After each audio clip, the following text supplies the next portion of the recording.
saya mau coba minta, gitu, minta sama Ustadz Maulana. Tapi sedangkan dalam Islam, meminta-minta ini kan nggak boleh, Ustadz Syam. Nah terus apa dong harus kita lakukan? Kalau kita nggak minta, atau pinjaman nggak dapat, anak kita nggak makan. Bagaimana penjelasannya Ustadz Syam? Bismillahirrahmanirrahim. Tabi kembali guruku Ustadz Bani, Ustadz Maulana, Mas Fadli, serta guru-guru kami dimuliakan Allah Subhanahu wa taala. Bismillahi masyaallah la yasuqul khaira illallah.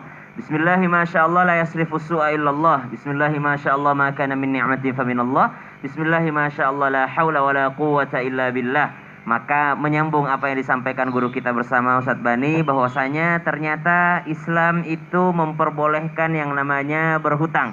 Islam tidak mengharamkan yang namanya meminta untuk hutang kalau dia benar-benar niat berhutang, yakni ada tekad untuk mengembalikannya. Lalu bagaimana dengan meminta-minta? Sungguh Islam itu mengharamkan meminta-minta. Islam mengharamkan meminta-minta. Ada seorang sahabat yang memang dalam keadaan sangat miskin, maka dia datang kepada baginda Nabi SAW untuk meminta izin, untuk meminta-minta. Maka apa jawaban baginda Nabi SAW? Wahai Qabisah, sungguh orang itu diharamkan atau dilarang dalam hal meminta-minta kepada manusia. Karena kalau kita minta kepada Allah, Allah akan cukupkan bagi kita. Tapi yang diharamkan ini kecuali dalam 3 golongan. Siapa 3 golongan yang diizinkan untuk minta-minta? 1. Seseorang yang dibebankan atau mempunyai beban nafkah yang sangat berat sehingga itu di luar daripada kesanggupannya. Misal seorang ibu rumah tangga ditinggal meninggal oleh suaminya, lalu dia punya anak 12, subhanallah. Lalu dia tidak mungkin, karena sebelum suaminya meninggal dunia dia tidak punya pekerjaan sendiri atau tidak punya pemasukan sendiri, maka dia menanggung beban nafkah banyak orang. Maka dia boleh untuk meminta sekedar untuk mencukupi kebutuhannya, sekedar untuk mencukupi kebutuhannya, lalu kemudian berhenti. Jadi yang pertama golongannya adalah orang yang mempunyai beban nafkah, boleh meminta sampai tercukupi, yakni kebutuhannya, lalu berhenti setelahnya. Jadi bukan menjadi kebiasaan, bukan menjadi pekerjaan meminta-minta atau mengemis, tak sekedar mencukupi lalu dia berhenti. Yang kedua, yang boleh untuk meminta, kata baginda Nabi SAW dalam sebuah riwayat, bahwasanya orang yang terkena musibah lalu habis harta bendanya.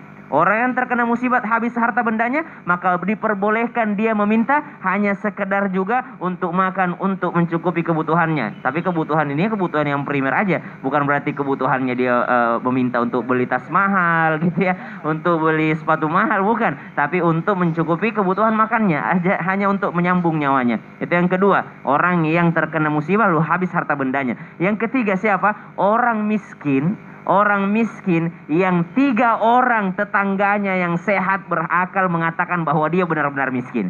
Jadi bukan dia yang ngaku-ngaku miskin. Tolong Pak, saya ini miskin, saya nggak punya apa-apa. Tetangganya bilang, orang dia punya rumah, orang dia punya motor kok, orang dia punya sepeda kok. Maka dia belum termasuk orang miskin. Siapa yang dimaksud orang miskin? Adalah mereka yang mengaku miskin, lalu 3 orang daripada orang tetangganya yang berakal sehat mengatakan dia benar-benar miskin. Karena suatu ketika baginda Nabi SAW mendapati seorang anak muda sedang meminta-minta. Lalu Nabi mengatakan, kenapa engkau meminta-minta padahal dilarang? Kata anak muda ini, saya tidak punya apa-apa. Kata Nabi SAW, apakah engkau tidak punya apa-apa? Saya punya kain di rumah. Nabi ambil kainnya, dilelang, lalu dibeliin kapak. Akhirnya dia bekerja, lalu mendapatkan gaji daripada pekerjaannya tadi. Terima kasih banyak Ustaz. Jadi kalau mau minta juga ini memang ada aturannya. Ada aturannya. Ada memang yang memungkinkan 3 orang tadi bahwa dia